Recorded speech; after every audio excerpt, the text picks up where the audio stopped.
Selamat sejahtera murid-murid. Apa khabar semua? Cikgu harap murid-murid semua dalam keadaan sihat selalu dan sentiasa ceria untuk belajar. Nama cikgu Aslawiyah binti Mat Daud. Cikgu dari Sekolah Kebangsaan Bandar Baru Seri Petaling 2, Kuala Lumpur. Pada hari ini, cikgu akan mengajarkan panduan dan kaedah untuk membina dan menulis ayat mudah untuk bahasa Melayu. Jom bina ayat bersama cikgu.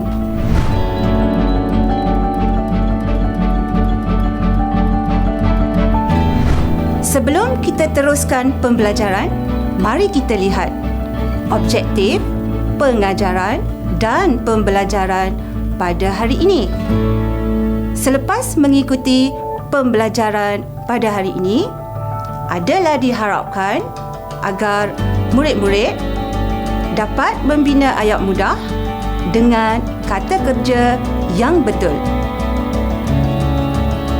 Baiklah murid-murid, sebelum kita berkenalan dengan ayat, mari sama-sama kita saksikan video yang telah cikgu sediakan ini. Selamat menonton murid-murid.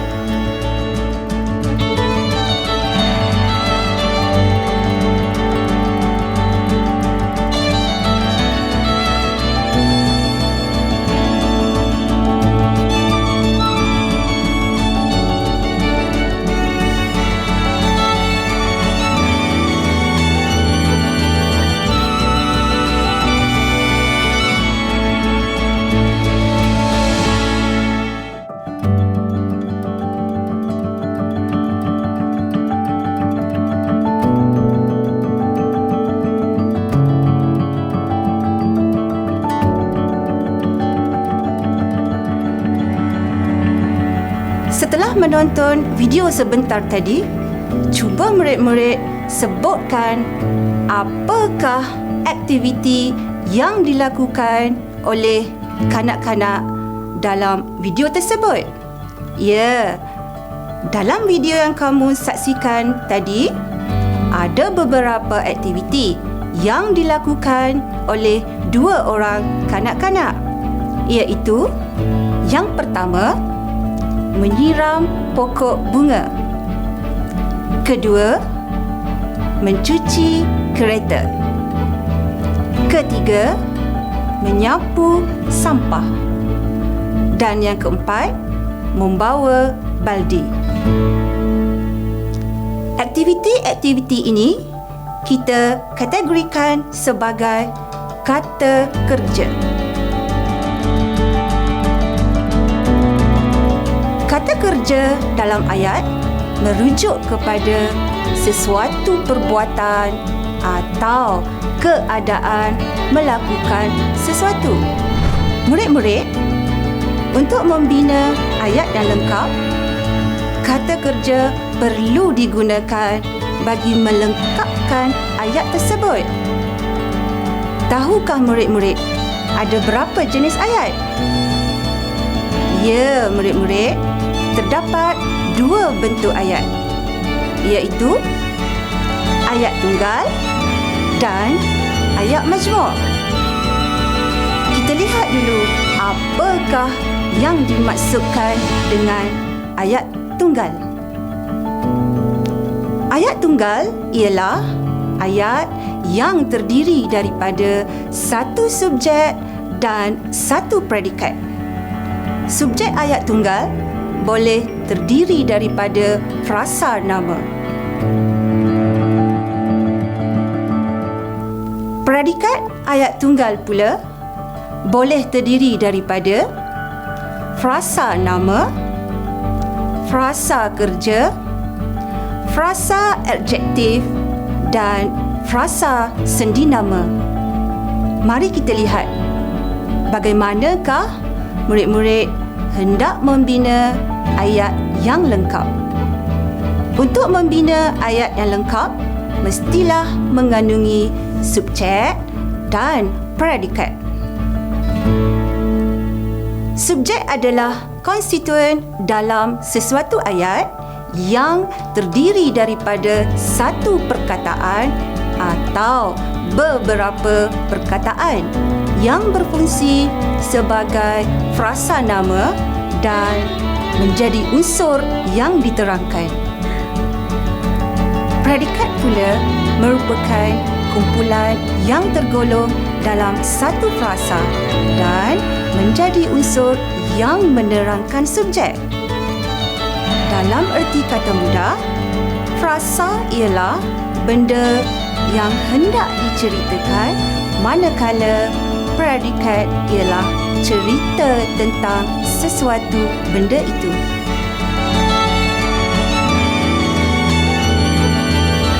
Sekarang, mari kita lihat gambar 1. Hawa sedang berenang. Hawa ialah subjek, manakala sedang berenang pula ialah predikat. Senang kan? Kita lihat pula gambar 2. Adam sedang melukis. Adam ialah subjek, sedang melukis ialah predikat. Gambar 3. Puan Siti seorang guru. Puan Siti ialah subjek. Seorang guru ialah predikat. Murid-murid, kita lihat gambar terakhir. Gambar 4. Ibu menyiram pokok bunga. Ibu ialah subjek, menyiram pokok bunga ialah predikat. Baiklah murid-murid, kita telah pun belajar tentang ayat tunggal. Sekarang, cikgu akan terangkan pula apakah yang dimaksudkan dengan ayat majmuk.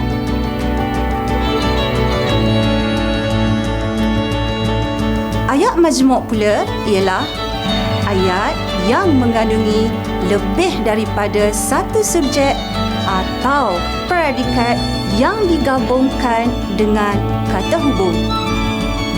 Ayat tunggal, ayat tunggal, ayat majmuk. Untuk membina ayat majmuk, kita perlu menggunakan kata hubung. Contoh kata hubung yang boleh kamu gunakan ialah dan, lalu, atau, sambil dan kerana.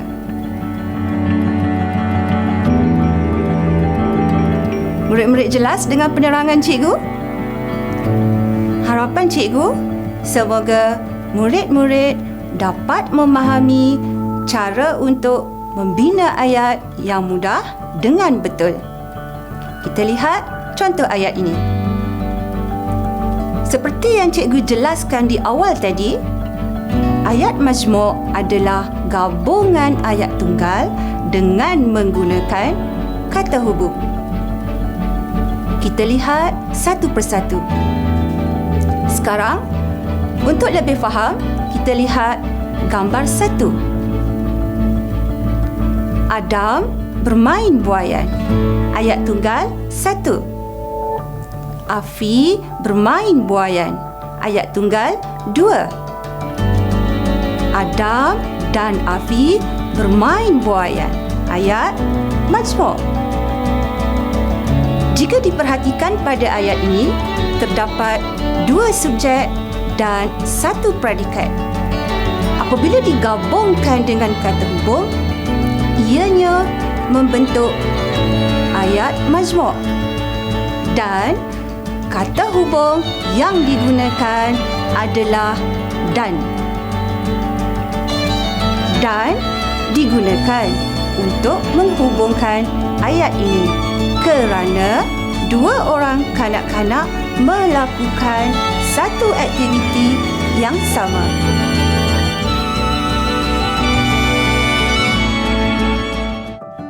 Sekarang, kita lihat lagi gambar 2. Awak hendak makan kek?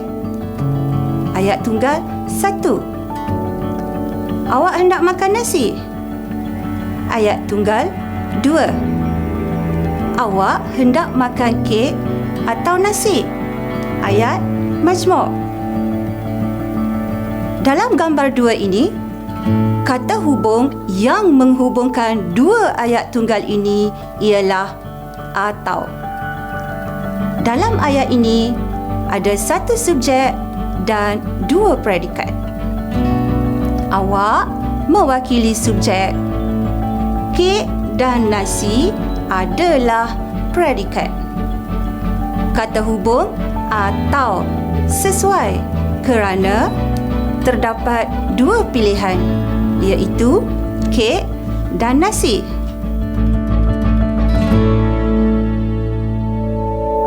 Ayat yang seterusnya, kita lihat gambar 3. Mereka berenang. Ayat tunggal 1. Mereka bermain bola. Ayat tunggal 2. Mereka berenang sambil bermain bola. Ayat majmuk. Dalam contoh 3 ini, ayat majmuk ini mengandungi satu subjek dan dua predikat. Mereka adalah subjek, berenang dan bermain bola adalah predikat. Kata hubung yang digunakan ialah sambil. Sambil digunakan kerana satu aktiviti berlaku serentak dalam masa yang sama.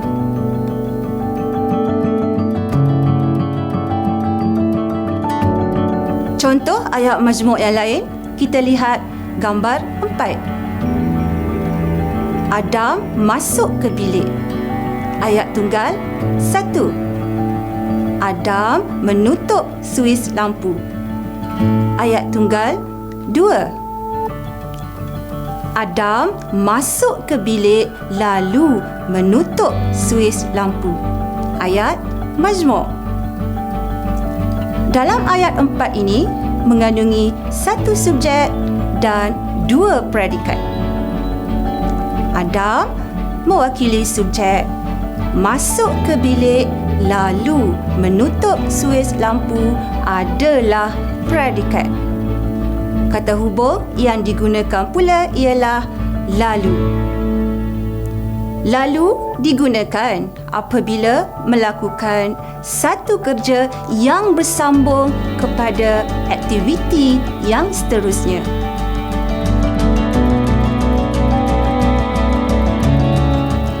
Kita lihat pula gambar seterusnya. Lily tidak hadir ke sekolah. Ayat tunggal 1. Lily demam. Ayat tunggal 2. Lily tidak hadir ke sekolah kerana demam. Ayat majmuk. Murid-murid, dalam ayat ini juga terdapat satu subjek dan dua predikat. Lily adalah subjek, tidak hadir ke sekolah kerana demam adalah predikat. Kata hubung yang digunakan pula ialah kerana. Kata hubung kerana lebih sesuai digunakan kerana ia menerangkan sebab.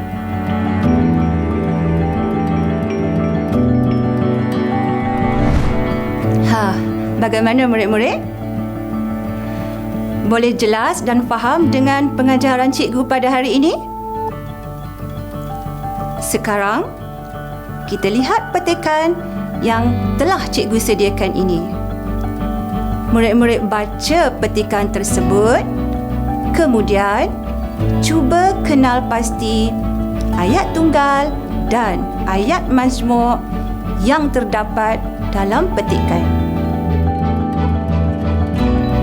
Nabila dan Hakim adik-beradik. mereka tinggal di Bangi, Selangor. Mereka gemar berkelah di tepi pantai pada waktu lapang. Nabila berenang menggunakan pelampung. Hakim tidak suka berenang kerana dia tidak pandai berenang. Ibu dan ayah mereka duduk di atas tikar. "Kamu mahu makan nasi atau roti?" tanya ibu kepada Nabila dan Hakim. Mereka membawa bekal seperti buah, nasi lemak dan jus oren. Ayah membaca surat khabar sambil melihat mereka bermandi-manda.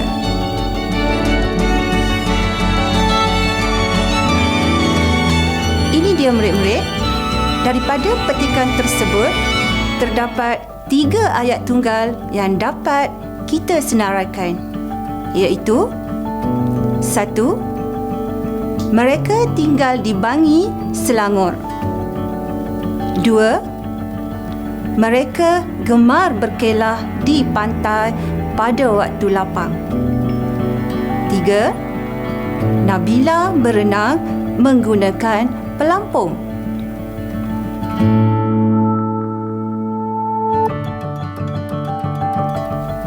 Ini pula ayat majmuk yang terdapat dalam petikan tersebut.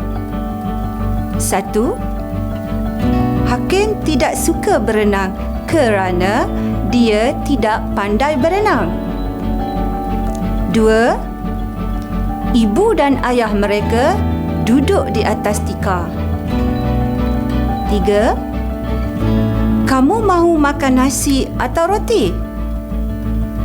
4. Mereka membawa bekal seperti buah, nasi lemak dan jus oren. 5. Ayah membaca surat khabar sambil melihat mereka bermandi-manda.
Murid-murid, kita telah pun mengenali ayat tunggal dan ayat majmuk. Mudahkan murid-murid membina ayat? Sekarang, mari kita uji kefahaman anda.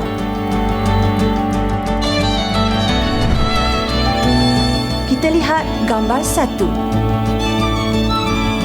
Cuba murid-murid bina ayat berdasarkan gambar diberi.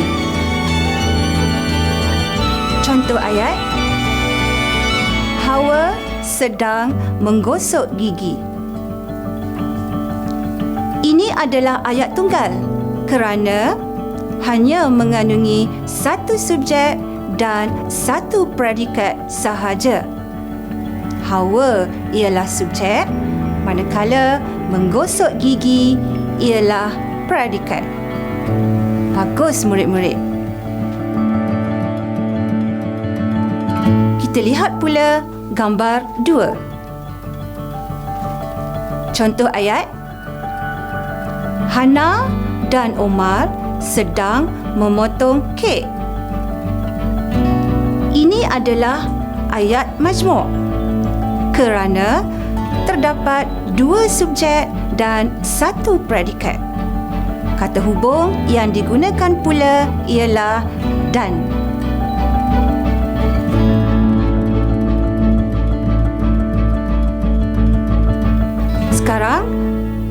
murid-murid dengar rakaman suara yang cikgu sediakan ini. Kemudian, asingkan ayat tunggal dan ayat mazmum. Puan Ain sedang memasak di dapur. Aida menolong ibunya di dapur. Aida mengambil sebiji buah betik lalu memotongnya.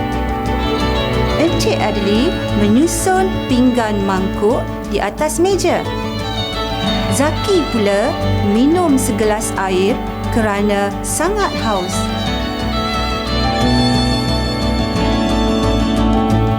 Dapatkah murid-murid mengenal pasti kategori ayat-ayat tersebut?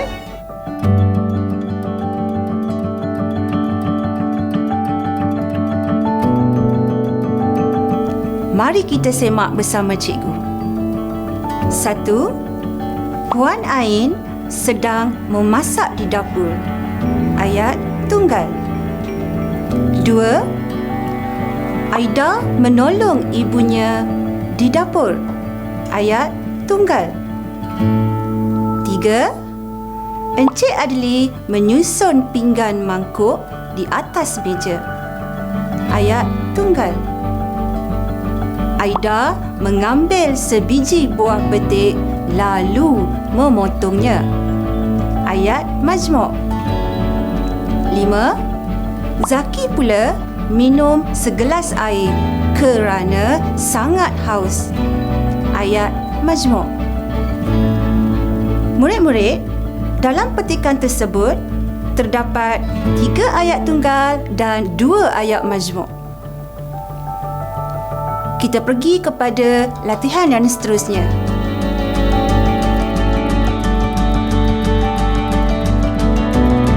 Murid-murid, perhatikan gambar ini. Dalam gambar ini terdapat beberapa aktiviti. Cuba kamu bina ayat lengkap berdasarkan aktiviti dalam gambar tersebut.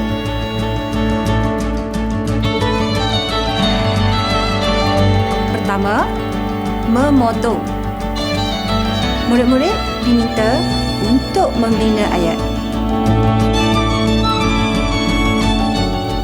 Contoh jawapan yang cikgu sediakan ialah: Ayah sedang memotong pokok bunga. Kedua, menyapu. Murid-murid diminta untuk membina ayatnya sekarang. Contoh jawapan yang cikgu sediakan ialah: Puan Siti sedang menyapu sampah. 3. Menyiram. Murid-murid diminta untuk membina ayat. Sudah bersedia? Cuba bina ayat. Contoh jawapan yang cikgu sediakan ialah: Sani dan Suzy sedang menyiram pokok bunga. Hebat murid-murid. Baiklah murid-murid, cikgu harap pembelajaran kita pada hari ini dapat difahami oleh anda semua.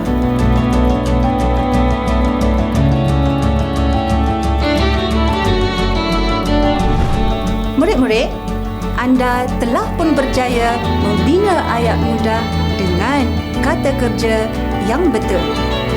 Sebagai rumusan pembelajaran kita pada hari ini, pertama, penggunaan kata kerja yang betul dalam membina ayat. Kedua, penggunaan kata hubung yang sesuai untuk membina ayat majmuk yang mudah. Ketiga, membezakan ayat tunggal dengan ayat majmuk.